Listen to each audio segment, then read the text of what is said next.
ನಮಸ್ಕಾರ. Praise the lord. ನಿಮ್ಮೆಲ್ಲರಿಗೂ ದೇವರ ಅತಿ ಪರಿಶುದ್ಧವಾದ ನಾಮದಲ್ಲಿ ನಿಮ್ಮೆಲ್ಲರನ್ನು ನಾನು ವಂದಿಸುವಳಾಗಿದ್ದೇನೆ. ಇವತ್ತಿನ ದಿನದಲ್ಲೆಲ್ಲ ದೇವರ ಕೃಪೆ ನಿಮ್ಮನ್ನು ನಡೆಸಲಿ, ಆಶೀರ್ವದಿಸಲಿ. ಮತ್ತು ನಾವು ಒಂದು ವಾಕ್ಯವನ್ನು ಧ್ಯಾನ ಮಾಡಿಕೊಳ್ಳೋಣ. ಇವತ್ತಿನ ದಿನದಲ್ಲಿ ದೇವರು ನಮ್ಮೊಂದಿಗೆ ಏನು ಮಾತನಾಡ್ತಾನೆ ಅಂತ ನಾವು ಅದರ ಬಗ್ಗೆ ಧ್ಯಾನ ಮಾಡಿಕೊಳ್ಳೋಣ. ಕೀರ್ತನೆ 85:9 ನಾವು ವಾಕ್ಯ ಓದ್ಕೊಳ್ಳೋಣ. ಕೀರ್ತನೆ 85:9 ವಚನ. ಭಯಭಕ್ತಿಯುಳ್ಳ ಜನರಿಗೆ ಆತನ ರಕ್ಷಣೆಯು ಹತ್ತಿರವಿರುವುದು ಸತ್ಯ. ಇದರಿಂದ ಆತನ ಮಹಿಮೆ ನಮ್ಮ ದೇಶದಲ್ಲಿ ನೆಲೆಗೊಳ್ಳುವುದು. ಇನ್ನೊಂದು ಸಲ ಓದ್ತೇನೆ. ಭಯಭಕ್ತಿಯುಳ್ಳ ಜನರಿಗೆ ಆತನ ರಕ್ಷಣೆಯು ಹತ್ತಿರವಿರುವುದು ಮತ್ತು ಇದರಿಂದ ಆತನ ಮಹಿಮೆಯು ನಮ್ಮ ದೇಶದಲ್ಲಿ ನೆಲೆಗೊಳ್ಳುವುದು. ಹೌದು ಪ್ರಿಯರೇ, ಯಾರು ದೇವರಲ್ಲಿ ಭಯಭಕ್ತಿಯಿಂದ ಇರ್ತಾರೋ, ಯಾರು ಆತನನ್ನು ಸ್ವೀಕರಿಸ್ತಾರೋ ಅವರಿಗೆ ರಕ್ಷಣೆ ಸಮೀಪದಲ್ಲಿರುತ್ತೆ, ರಕ್ಷಣೆ ಸಿಗುತ್ತದೆ. ರಕ್ಷಕನು ನಮಗೆ ಸಮೀಪ ಇರುವುದರಿಂದ ನಮಗೆ ರಕ್ಷಣೆ ಕೂಡ ಸಮೀಪವಿರುತ್ತದೆ. ರಕ್ಷಣೆ ಎಂದರೆ ನಾವು ಮೊದಲನೇಗೆ ನೋಡ್ಕೊಳ್ತೇವೆ.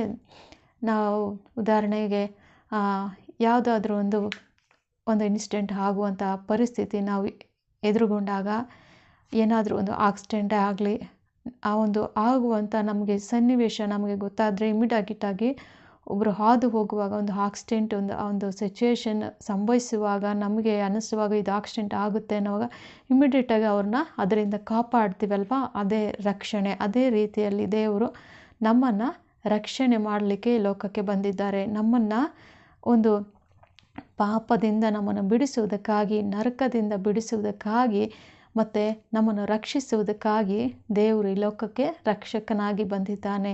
ನಮ್ಮನ್ನು ಬಿಡಿಸುವುದಕ್ಕಾಗಿ, ನಮ್ಮ ವಿಮೋಚಕನಾಗಿ ದೇವರು ಬಂದಿದ್ದಾನೆ.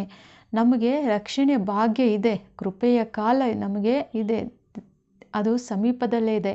ಅದನ್ನು ನಾವು ಸ್ವೀಕರಿಸದಿದ್ದರೆ ಆ ರಕ್ಷಣೆಯ ಭಾಗ್ಯವನ್ನು ನಾವು ಕಳ್ಕೊಳ್ತೇವೆ. ನಾವು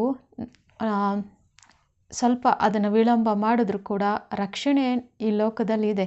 ಈ ಒಂದು ದೇಶದಲ್ಲಿ ದೇವರ ಮಹಿಮೆ ಅನ್ನೋದಿದೆ, ಆತನ ಮಹಿಮೆ ನಮ್ಮ ದೇಶದಲ್ಲಿ ಇದೆ. ಆದರೆ ಇದೊಂದು ಕೃಪೆಯ ಕಾಲ ಕೂಡ ಆಗಿದೆ. ಆದರೆ ತಿಳಿದುಕೊಳ್ಳುವ ಅವಕಾಶಗಳು ತುಂಬ ಇದೆ. ದೇವರ ಒಂದು ರಕ್ಷಕನ ಹತ್ತಿರ ಬರುವ ಅವಕಾಶಗಳು ಎಷ್ಟೋ ಇದೆ ಜನರಿಗೆ. ಇವು ಅವಕಾಶವನ್ನು ಕಳೆದುಕೊಂಡ್ರೆ ಆಮೇಲೆ ರಕ್ಷಣೆ ಭಾಗ್ಯ ಸಿಗುವುದಿಲ್ಲ. ನಾವು ನೋಡ್ತೇವೆ, ನೋಹನ ಒಂದು ಚರಿತ್ರೆಯನ್ನು ನಾವು ಓದಿರ್ತೇವೆ. ನೋಹನು 120 ವರ್ಷ ಆತನು ಜನರಿಗೆ ಸಾರಿ ಹೇಳ್ತಾ ಇದ್ದ, ದೇವ್ರ ಕಡೆ ತಿರ್ಕೊಳ್ರಿ. ಆಗ ತಿರುಗಿಕೊಂಡಿರೋರಿಗೆ ರಕ್ಷಣೆ ಸಿಗ್ತಾಯಿತ್ತು. ತಿರುಗಿಕೊಂಡಿಲ್ಲ ಅವ್ರಿಗೆ, ಆಗ ಅವ್ರಿಗೇನಾಯಿತು, ಅವನು 120 ವರ್ಷ ಅವನು ಸುವಾರ್ತೆಯನ್ನು ಸಾರ್ದ. ಮತ್ತು ಆಗ ರಕ್ಷಣೆಯ ಕಾಲ ಇತ್ತು. ಅನೇಕರು ಅವನ ಮಾತಿಗೆ ಕಿವಿಕೊಳ್ಳಲಿಲ್ಲ. ಆನಂತರ ಆ ರಕ್ಷಣೆಯ ಬಾಗಿಲು ಮುಚ್ಚಲ್ಪಟ್ಟಿತು. ಆ 120 ವರ್ಷ ಯಾವಾಗ ಮುಚ್ಚಲ್ಪಟ್ಟಿತು, ಆಗ ಏನಾಯಿತು, ದೇವರು ಜಲಪ್ರಳಯ ಉಂಟು ಮಾಡಿದ್ರು. ಮಳೆ ಕೊಟ್ಟ, ನೀರು ಹೆಚ್ಚಾಗ್ತಾ ನೀರು ತುಂಬಿ ಜನ ಎಲ್ಲ ಅದರಲ್ಲಿ ನಾಶವಾದರು. ಆ ನೀರು ತುಂಬುವಾಗ ಜನ ಬಂದಿರ್ಬೋದು. ನಾವೇ ಮುಚ್ಚಲ್ಪಟ್ಟಾಗ ಅಲ್ಲಿ ಬಂದು ನಮ್ಮನ್ನು ಕಾಪಾಡ್ರಿ ಅಂತ ಜೋರಾಗಿ ಹತ್ತಿರ್ಬೋದು. ಕಾಪಾಡ್ರಿ ಅಂತ ಹತ್ತಿರ್ತಾರೆ. ಹಾಗಾಗಿ ಏನು ಪ್ರಯೋಜನ ಇಲ್ಲ. ಒಂದ್ಸಲ ಬಾಗಿಲು ಮುಚ್ಚಲ್ಪಟ್ಟಾಗ ಅದು ತೆರೆಯಲ್ಪಡುವುದಿಲ್ಲ. ಆವಾಗ ಬಂದು ನಾವು ಬಾಯಿ ಪಡ್ಕೊಂಡ್ರು, ತೆರೀರಿ ಅಂದ್ರೂ, ನಮ್ಮನ್ನು ಕಾಪಾಡ್ರಿ ಅಂತಲೂ ಯಾರು ಕಾಪಾಡೋಕ್ಕೆ ಬರೋದಿಲ್ಲ. ಹಾಗಾಗಿ ಆವಾಗ ಆ ಒಂದು ನೋಹನು 120 ವರ್ಷ ಆ ಒಂದು ಸಾರಿ ಹೇಳುವಾಗ ದೇವರ ಬಗ್ಗೆ ಯಾರು ಅವನ ಮಾತಿಗೆ ಕಿವಿ ಕೊಡಲಿಲ್ಲ. ಯಾರು ಆದರೂ ತನ್ನ ಮಾತಿಗೆ ಕಿವಿಗೊಟ್ಟು ಆ ಪಾಪಗಳನ್ನು ಬಿಟ್ಟು ಮಾನಸಾಂತರಗೊಂಡು ದೇವರ ಕಡೆ ಬಂದಿದ್ದರೆ ದೇವರು ಅವ್ರನ್ನ ಕಾಪಾಡ್ತಾಯಿದ್ರು, ರಕ್ಷಿಸ್ತಾಯಿದ್ರು. ಆ ನೀರಿನಲ್ಲಿ ಕೊಚ್ಚಿ ಹೋಗೋದ ಹಾಗೆ ದೇವರು ಕಾಪಾಡ್ತಾಯಿದ್ರು. ಹೇಗೆ ನಾವೆಯಲ್ಲಿ ನಾವು ನೋಡ್ತೇವೆ, ನೋಹನ ಫ್ಯಾಮಿಲಿಯನ್ನು ದೇವರು ಕಾಪಾಡಿದ್ರು, ಅವರನ್ನು ಕೂಡ ಕಾಪಾಡ್ತಾಯಿದ್ರು. ಆದರೆ ಅವ್ರನ್ನ ಕಾಪಾಡಲಿಲ್ಲ. ಯಾಕಂದರೆ ಅವರು ಬರಲಿಲ್ಲ ದೇವ್ರ ಕಡೆ, ಮಾನಸಾಂತರಗೊಳ್ಳಿಲ್ಲ. ಪಾಪದಲ್ಲೇ ಅವರು ಎಂಜಾಯ್ ಮಾಡ್ತಾಯಿದ್ರು, ಸಂತೋಷ ಪಡಿತಾಯಿದ್ರು, ಕುಡಿತಾಯಿದ್ರು. ಎಲ್ಲ ರೀತಿಯಾದ ಒಂದು ಲೋಕ ರೀತಿಯಾದ ಎಲ್ಲ ಒಂದು ಸಂತೋಷವನ್ನು ಸುದಿನಗಳನ್ನು ಅವರು ಅನುಭವಿಸ್ತಾಯಿದ್ರು. ಆದರೆ ರಕ್ಷಣೆ ಇದೆ ಬರ್ರಿ, ದೇವ್ರ ಕಡೆ ಇದೆ ಬರ್ರಿ, ಸಮಯ ಇದೆ ಬರ್ರಿ ಅಂತ ಕರೆದಾಗ ಅವ್ರು ಯಾರೂ ಕಿವಿ ಕೊಡಲಿಲ್ಲ. ಹಾಗಾಗಿ ಅವರು ಪ್ರಳಯ ಬಂದು ನೀರಿನಿಂದ ಎಲ್ಲರೂ ಕೊಚ್ಚಿ ಹೋದರು. ಅವ್ರಿಗೆ ಯಾರಿಗೂ ರಕ್ಷಣೆ ಸಿಗಲಿಲ್ಲ. ಹಾಗಾಗಿ ನಾವು ಈ ಒಂದು ದಿನಗಳಲ್ಲಿ ದೇವರು ರಕ್ಷಣೆಯ ದಿನವನ್ನು ಕೊಟ್ಟಿದ್ದಾನೆ.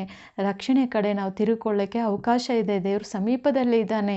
ನಮ್ಮನ್ನು ಕಾಪಾಡಲಿಕ್ಕೆ ದೇವರು ಕಾಯ್ತಾ ಇದ್ದಾನೆ. ಈ ಪಾಪದಿಂದ ಬಿಡಿಸುವುದಕ್ಕಾಗಿ ಈ ಕತ್ತಲು ಹೋಗಿ ಬೆಳಕು ಬರುವ ರೀತಿಯಲ್ಲಿ, ಅಂದರೆ ಕತ್ತಲೆ ಕಾರ್ಯಗಳೆಲ್ಲ ನಾಶವಾಗಬೇಕು, ಬೆಳಕಿನ ಕಾರ್ಯಗಳು ಬರಬೇಕು, ಬೆಳಕಿನ ಒಂದು ಹಗಲಿನ ಕಾರ್ಯಗಳು.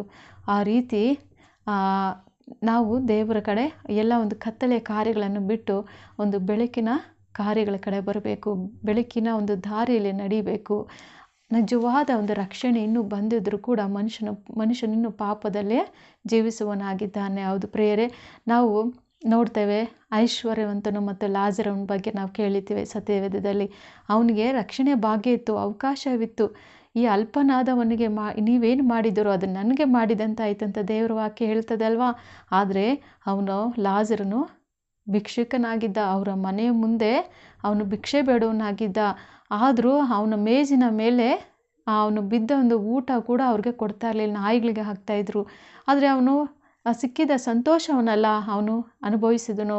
ತಿನ್ನೋದ್ರಲ್ಲಾಗಲಿ ಒಳ್ಳೆ ಒಂದು ಊಟ, ಒಳ್ಳೊಳ್ಳೆ ಒಂದು ರುಚಿಯಾದ ಒಂದು ಊಟಗಳನ್ನು ಅವನು ತಿಂತಾ ಇದ್ದ. ಒಳ್ಳೆಯ ಒಂದು ವಸ್ತ್ರಗಳನ್ನು ಧರಿಸ್ಕೊಳ್ತಾ ಇದ್ದ.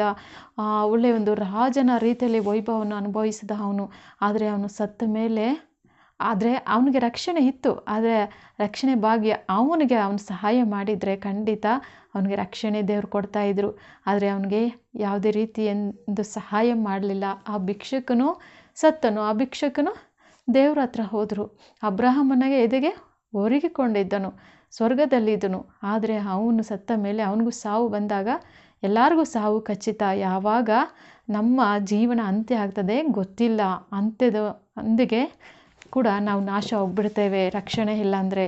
ಹಾಗಾಗಿ ಆ ಐಶ್ವರ್ಯವಂತ ನೋಡ್ತೇವೆ, ಐಶ್ವರ್ಯವಂತನು ಸತ್ತ ಮೇಲೆ ಆತನು ಬೆಂಕಿಯೊಳಗಡೆ ಬೆಂಕಿಯಲ್ಲಿ ಹೋಗುವ ಸ್ಥಿತಿಯಲ್ಲಿದ್ದನು. ಆವಾಗ ಅವಳು ಕೇಳ್ತಾನೆ, ನಿನ್ನ ಒಂದು ಬೆರಳಿನಲ್ಲಿ ಒಂದು ತೊಟ್ಟು ನೀರನ್ನು ಕೊಡು ಅಂತ ಕೇಳ್ಕೊಳ್ತಾನೆ. ನೋಡ್ರಿ, ಹಾಗೆ ಅವರು ರಕ್ಷಣೆಯನ್ನು ಕಳೆದುಕೊಂಡು ಬೆಂಕಿಯಲ್ಲಿ ಹೋಗುವ ಒಂದು ಅವಕಾಶಗಳಿರ್ತವೆ. ಅದರಿಂದ ನಮಗೆ ಈ ಲೋಕದಲ್ಲಿ ಅಂದರೆ ದೇವ್ರ ಕಡೆ ತಿರುಗಿಕೊಳ್ಳುವ ಒಂದು ರಕ್ಷಣೆ ಕಡೆ ಬರುವ ಅವಕಾಶಗಳು ಎಷ್ಟೋ ಇದೆ. ಆದರೆ ಎಷ್ಟೋ ಜನ ಅದ್ರ ಬಗ್ಗೆ ಕಿವಿ ಕೊಡ್ತಾ ಇಲ್ಲ. ತಿನ್ನೋದ್ರಲ್ಲಿ, ಕುಡಿಯೋದ್ರಲ್ಲಿ, ಸುಖ ಪಡೋದ್ರಲ್ಲೇ ಜನ ಇರ್ತಾ ಇದ್ದಾರೆ. ನಾವು ದೇವರ ಬಗ್ಗೆ ಹೇಳಿದರೆ ಅವ್ರಿಗೆ ಹುಚ್ಚು ಮಾತಾಗಿದೆ. ನಾವು ಹೇಳ್ತೀವಲ್ಲ, ದೇವರ ಒಂದು ಶಿಲುಬೆಯ ಮಾತು ಲೋಕ ಜನರಿಗೆ ಹುಚ್ಚು ಮಾತಾಗಿದೆ. ಬನ್ನಿರಿ, ರಕ್ಷಣೆ ಕಡೆ ಬರ್ರಿ, ತಿರುಗಿಕೊಳ್ಳ್ರಿ, ನೀವೆಲ್ಲರೂ ಬೆಂಕಿಯ ಒಳಗಡೆ ಹೋಗಬೇಡ್ರಿ, ನೀವೆಲ್ಲರೂ ಪರಲೋಕಕ್ಕೆ ಬರ್ರಿ, ಅವಕಾಶ ಇದೆ, ರಕ್ಷಣೆ ಬಾಗಿಲು ತೆರೆದಿದೆ ಅಂತ ಹೇಳಿದ್ರು ಅದು ಅರ್ಥ ಆಗ್ತಾ ಇಲ್ಲ ಅವ್ರಿಗೆ. ಹಾಗಾಗಿ ನಾವು ಕೂಡ ಪ್ರಿಯರೇ ದೇವರಿಗೆ ಸಮೀಪಕ್ಕೆ ಬರಬೇಕು, ಆತನ್ನು ನಾವು ಅಂಗೀಕರಿಸ್ಕೊಳ್ಬೇಕು, ನಮ್ಮ ಒಂದು ಪಾಪದ ಜೀವಿತವನ್ನು ಬಿಡಬೇಕು. ಎಷ್ಟೆಲ್ಲ ಒಂದು ಅವಕಾಶಗಳಿದೆ. ಯೂಟ್ಯೂಬಿಂದ ದೇವರ ವಾಕ್ಯ ಸುವಾರ್ತಿಕರು ಸಾರ್ತಾ ಇದ್ದಾರೆ. ಹೋಗಿ ಮನೆಗಳಿಗೆ ಸಾರಕ್ಕಾಗ್ತಾ ಇಲ್ಲ. ಅದರಿಂದ ಯೂಟ್ಯೂಬ್ಗಳಲ್ಲಿ ಸಿಗ್ತಾ ಇದೆ ನಿಮಗೆ ಒಂದು ರೇಡಿಯೋಗಳ ಮೂಲಕವಾಗಿ ನಮಗೆ ವಾಕ್ಯಗಳು ಸಿಗ್ತದೆ. ಅನೇಕ ಸಭೆಗಳಲ್ಲಿ, ಚರ್ಚ್ಗಳಲ್ಲಿ ಹೋಗುವವರಿಗೆ ದೇವರ ವಾಕ್ಯ ಉಚಿತವಾಗಿ ಸಿಗ್ತದೆ. ಅದು ಯಾವಾಗ ಮುಚ್ಚಲ್ಪಡುತ್ತದೋ ಗೊತ್ತಿಲ್ಲ. ಆದ್ದರಿಂದ ನಮಗೆ ಸಮಯ ಕೊಡಲ್ಪಟ್ಟಿದೆ, ಅವಕಾಶಗಳು ತುಂಬ ಇದೆ. ಅದರಿಂದ ನಮ್ಮ ಪಾಪದ ಮಾರ್ಗವನ್ನು ಬಿಟ್ಟು ದೇವರ ಕೊಡುವ ರಕ್ಷಣೆಯಲ್ಲಿ ನಾವು ಬರೋಣ. ದೇವರು ನಮ್ಮನ್ನು ಬಿಡಿಸೋದಕ್ಕಾಗಿ ಕಾಯ್ತಾ ಇದ್ದೇನೆ. ನೋಡ್ರಿ, ಯಾರಾದರೂ ಒಬ್ಬರು ತುಂಬ ಸಾಲಗಳಲ್ಲಿ ಸಿಕ್ಕಿ ಹಾಕ್ಕೊಂಡು ಅವ್ರನ್ನ ಬಿಡಿಸೋಕ್ಕೆ ಯಾರು ಇಲ್ಲದೆ ಇದ್ದಾಗ ಒಬ್ಬರು ಸ್ನೇಹಿತರು ಯಾರಾದರೂ ಹೋಗಿ ಅವ್ರನ್ನ ಬಿಡಿಸುವ ರೀತಿಯಲ್ಲಿ ಬಿಡಿಸಿ ಅವರನ್ನು ಅದರಿಂದ ಬಿಡಿಸ್ಕೊಂಡು ಬರ್ತಾರೆ. ಅದರಿಂದ ಅವ್ರಿಗೆ ಎಷ್ಟು ಸಂತೋಷ ಆಗ್ತದೆ. ಆ ಒಂದು ಬಂಧನದಿಂದ ನಾನು ಬಿಡುಗಡೆ ಆದ್ನಲ್ಲಪ್ಪ ಅಂತ. ಅದೇ ರೀತಿಯಲ್ಲಿ ಕೂಡ ನಮ್ಮನ್ನು ಈ ಒಂದು ಸಾಲದಿಂದ, ಈ ಒಂದು ಕಷ್ಟದಿಂದ, ಕಣ್ಣೀರಿನಿಂದ, ಚಿಂತೆಯಿಂದ ದೇವರು ಬಿಡಿಸೋದಕ್ಕೆ ಬರ್ತಾ ಇದ್ದಾನೆ. ಆದರೆ ನಾವು ದೇವ್ರ ಹತ್ರ ಬರ್ತಾ ಇಲ್ಲ. ದೇವರು ನಮ್ಮ ಸಮೀಪದಲ್ಲೇ ಇದ್ದಾನೆ, ಆದರೆ ನಾವು ದೇವರ ಒಂದು ಸಮೀಪಕ್ಕೆ ಬರ್ತಾ ಇಲ್ಲ ಪ್ರಿಯರೇ. ಖಂಡಿತ ಈ ವಾಕ್ಯ ನಮಗೆ ಇದರಿಂದ ಅರ್ಥ ಆಗ್ತಾ ಇದೆ. ಯಾಕಂದರೆ ದೇವರು ಬರುವ ಕಾಲ ಹತ್ತಿರವಿರುವುದರಿಂದ ಸುಮ್ಮನೆ ನಾವು ಸಮಯವನ್ನು ಕಳೆದುಕೊಳ್ಳದೆ ಆದರೆ ಖಂಡಿತ ನಮ್ಮ ರಕ್ಷಣೆ ಭಾಗ್ಯವನ್ನು ನಾವು ಕಳೆದುಕೊಳ್ತೇವೆ ಪ್ರಿಯರೇ. ಖಂಡಿತ ನಾವು ಮಾನಸಾಂತರಗೊಳ್ಳೋಣ. ಯಾರಾದರೂ ಮಾನಸಾಂತರಗೊಂಡಿಲ್ಲ ಅಂದರೆ ದೇವರ ವಾಕ್ಯ ನಿಮ್ಮ ಸ್ನೇಹಿತರಿಗಾಗಲಿ ಅಕ್ಕಪಕ್ಕದಲ್ಲಿರೋರಿಗೋಸ್ಕರ ನೀವು ನೀವು ಪ್ರಾರ್ಥನೆ ಮಾಡಿರಿ, ಅವರಿಗೆ ನೀವು ವಾಕ್ಯ ಹೇಳುವಂಥ ಅವಕಾಶ ದೇವ್ರು ಕಲ್ಪಿಸ್ಕೊಡ್ತಾರೆ. ನೀವು ಹೇಳಲಿಕ್ಕೆ ಪ್ರಯತ್ನ ಪಡಿ. ಯಾಕಂದರೆ ನಮ್ಮನ್ನು ರಕ್ಷಿಸೋ ದೇವರು ನಮ್ಮ ಮೂಲಕ ಅವರನ್ನು ರಕ್ಷಿಸಬೇಕು. ಆದರೆ ಏನಾದರೂ ತೊಂದರೆಗಳು ಮಾಡಿದ್ರೆ, ಅಂದರೆ ನಾವು ವಾಕ್ಯ ಹೇಳುವಾಗ ಅನೇಕ ತೊಂದರೆಗಳೀಗ ಬರ್ತದೆ. ಅಂದರೆ ಅವ್ರೇನು ಮಾಡ್ತಾರೆ, ಏನು ಕನ್ವರ್ಷನ್ ಮಾಡ್ತಾ ಇದ್ದಾರೆ ಅಂತ ಎಲ್ಲ ಹೇಳ್ತಾರೆ. ಆದರೂ ಆ ರೀತಿಯಲ್ಲಿ ಹೇಳುವಾಗ ನಾವೇನು ಮಾಡಬೇಕು, ಅದನ್ನು ಬಿಟ್ಟು ಇನ್ನೊಂದು ಪ್ರಯತ್ನ ಮಾಡೋಣ, ಅವ್ರಿಗೋಸ್ಕರ ಪ್ರಾರ್ಥನೆ ಮಾಡೋಣ. ಸೊ ಹಾಗಾಗಿ ದೇವರು ಸಹಾಯ ಮಾಡಲಿ. ಖಂಡಿತ ಈ ಲೋಕದ ಜನರೆಲ್ಲರನ್ನು ದೇವರು ಕಾಪಾಡಲಿಕ್ಕೆ ದೇವರು ಬಂದಿದ್ದಾನೆ. ಎಲ್ಲರೂ ನಿತ್ಯ ಜೀವನ ಹೊಂದ್ಕೊಳ್ಬೇಕಂತ ದೇವರು ತನ್ನ ಒಬ್ಬನೇ ಮಗನಲ್ಲಿ ಲೋಕ ಕೊಟ್ಟಿದ್ದಾರೆ. ಅದರಿಂದ ನಾವು ರಕ್ಷಿಸಲ್ಪಟ್ಟಂತೆ ಕೂಡ ಲೋಕದಲ್ಲಿರುವ ಅನೇಕರು, ನಮ್ಮ ಸ್ನೇಹಿತರು, ಸಂಬಂಧಿಕರು ರಕ್ಷಣೆಯಲ್ಲಿ ಬರಬೇಕು. ನಾವು ಅವ್ರಿಗೋಸ್ಕರನೂ ನಾವು ಪ್ರಾರ್ಥನೆ ಮಾಡುವ ಹಂಗಿನಲ್ಲಿದ್ದೇವೆ. ಖಂಡಿತ ನಾವು ಪ್ರಾರ್ಥನೆ ಮಾಡುವಾಗ ನಮ್ಮ ಪ್ರಾರ್ಥನೆಗಳು ಕೂಡ ದೇವರು ಉತ್ತರ ಕೊಡುತ್ತಾನೆ. ನಾವು ತಲೆಬಾಗಿ ಒಂದು ಪ್ರಾರ್ಥನೆಯನ್ನು ಮಾಡಿಕೊಳ್ಳೋಣ. ಪ್ರೀತಿ ಸ್ವರೂಪನಾದ ದೇವರೇ, ನೀವು ಮಾತನಾಡಿದ ಈ ವಾಕ್ಯಗಳಿಗಾಗಿ ಸ್ತೋತ್ರಪ್ಪ. ಕರ್ತನೇ, ಅನೇಕರಿಗಾಗಿ ನಾವು ಪ್ರಾರ್ಥಿಸ್ತೇವಪ್ಪ. ನಮ್ಮನ್ನು ನೀವು ರಕ್ಷಣೆಯಲ್ಲಿ ನಡೆಸಿದಾಗೆ ಅಪ್ಪ, ಇನ್ನೂ ಅನೇಕರು ಪಾಪದಲ್ಲೇ ಜೀವಿಸ್ತಿದ್ದಾರಪ್ಪ. ದೇವರೇ, ಅವ್ರನ್ನ ಬಿಡಿಸುವಕ್ಕಾಗಿ ನೀವು ಕಾಯ್ತಾ ಇದ್ದೀರಾ. ದೇವರೇ, ನನ್ನನ್ನು ಅಪ್ಪ ತಂದೆ ಅಂತ ಕರೀತಾರ, ನನ್ನ ಮಕ್ಕಳು ನನ್ನನ್ನು ಸ್ವೀಕರಿಸ್ತಾರ ಅಂತ ನೀನು ಕಾಯ್ತಾ ಇದೆ. ಅವರನ್ನು ರಕ್ಷಿಸೋದಕ್ಕೋಸ್ಕರ ನೀನು ಕಾಯ್ತಾ ಇದೆಯಾ. ಅವರ ದೇವರ ಅವ್ರಿಗೆ ಗೊತ್ತಾಗ್ತಾ ಇಲ್ಲ ಸ್ವಾಮಿ. ನೀನಪ್ಪ ಮನುಷ್ಯ ಹೃದಯದಲ್ಲಿ ಮಾತನಾಡ್ರಿ ಅಪ್ಪ. ರಕ್ಷಕನೇ, ನೀನು ಒಬ್ಬನೇ ಸ್ವಾಮಿ. ಅಪ್ಪ ಕರ್ತನೇ, ನಮ್ಮನ್ನು ರಕ್ಷಿಸುವ ಏಕೈಕ ದೇವರು, ಪಾಪದಿಂದ ಬಿಡಿಸುವ ಏಕೈಕ ದೇವರು, ನರಕದೋಪಾದಿಯಿಂದ ನಮ್ಮನ್ನು ಬಿಡಿಸುವ ಏಕೈಕ ದೇವರು ನೀನು. ನಮ್ಮ ರಕ್ಷಣೆಯು, ನಮ್ಮ ಕೊಂಬು ನೀನಾಗಿದ್ದೀಯ ರಾಜ. ಜನರಿಗೆ ಅದನ್ನು ಅರ್ಥಪಡಿಸು ಸ್ವಾಮಿ.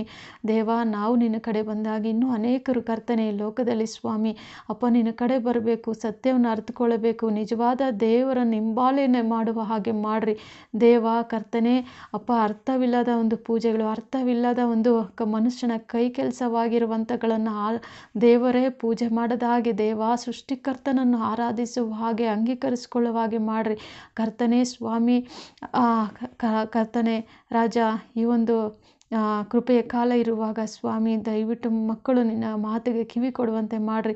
ನಿನ್ನನ್ನು ದೂಷಣೆ ಮಾಡುವುದಾಗಲಿ ಸ್ವಾಮಿ, ವಿರೋಧ ಮಾಡುವುದಾಗಲಿ ಯಾವೊಂದು ಪ್ರಯೋಜನ ಅವರಿಗಿಲ್ಲ ಸ್ವಾಮಿ. ಅಂಗೀಕರಿಸಿದರೆ ರಾಜ ಅವರಿಗೆ ಒಳ್ಳೆಯದಾಗುತ್ತೆ. ಅವರು ಕರ್ತನೆ ಅಪ್ಪ, ಪಾಪದಿಂದ ತಪ್ಪಿಸಿಕೊಳ್ಳಲು, ನರಕದಿಂದ ತಪ್ಪಿಸಿಕೊಳ್ಳಲು ಅವ್ರಿಗೆ ಅವಕಾಶ ಇದೆ ಅಪ್ಪ. ದಯವಿಟ್ಟು ಅಂಥವ್ರು ನೀವು ಕಾಪಾಡ್ರಿ ಕರ್ತನೆ. ಅಂಥ ಹೃದಯಗಳಲ್ಲಿ ಮಾತನಾಡ್ರಿ. ಅವರು ನಿನ್ನ ಕಡೆ ಒಲವು ಕೊಡುವ ಹಾಗೆ ನೀವು ಮಾಡಬೇಕಾಗಿ ಬೇಡ್ಕೊಳ್ತೇನೆ ಸ್ವಾಮಿ. ಇದನ್ನು ನೋಡೋವರನ್ನು ಆಶೀರ್ವದಿಸ್ರಿ. ಇನ್ನು ಹೆಚ್ಚಾಗಿ ನಿನ್ನ ರಕ್ಷಣೆ ಭಾಗಿಯಲ್ಲಿ ನಾವು ಕರ್ತನೆ ನಿಂತು ನಿನಗಾಗಿ ಜೀವಿಸುವಂತೆ ಅಪ್ಪ, ನಾವು ಪರಿಶುದ್ಧರಾಗಿ ನಿನ್ನಲ್ಲಿ ಇರಲಿಕ್ಕಾಗುವಂತೆ ನಮ್ಮನ್ನು ಒಬ್ಬೊಬ್ಬರನ್ನು ನಿನ್ನ ಆರಿಸಿಕೊಂಡು ಅದರಲ್ಲಿ ನಡೆಸಿರಬೇಕಾಗಿ ಬೇಡ್ಕೊಳ್ತೇನಪ್ಪ.